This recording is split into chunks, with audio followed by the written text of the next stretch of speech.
All right, so now let's get into the judgments themselves. And this is key. They are not a bunch of separate, disconnected events. Think of them as a nested, escalating series where each one flows directly out of the one before it.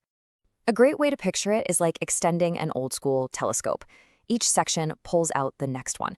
So when the seventh seal is opened, it reveals the 7 trumpets inside. And when the 7th trumpet is sounded, it unleashes the 7 bowls.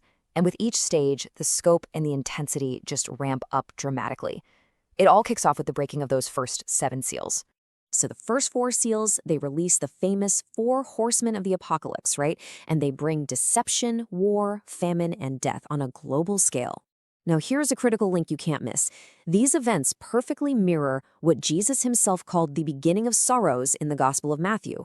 So the argument here is that these aren't just random human disasters, they are the initial rhythmic judgments of God. And the scale, I mean, it is absolutely catastrophic right from the get-go.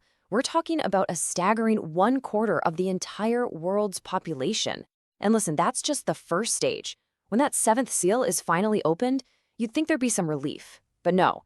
Instead, it reveals the next, even more intense phase of judgment, the 7 trumpets. And at this point, the judgment totally shifts. It goes from things that could look like human-caused chaos to direct, undeniable, supernatural intervention. We're talking 1/3 of the trees burning up, the seas getting poisoned, fresh water turning bitter. And then it gets even crazier. Demonic locusts straight from the abyss start tormenting humanity, and a massive 200 million strong supernatural army is unleashed. The scale just becomes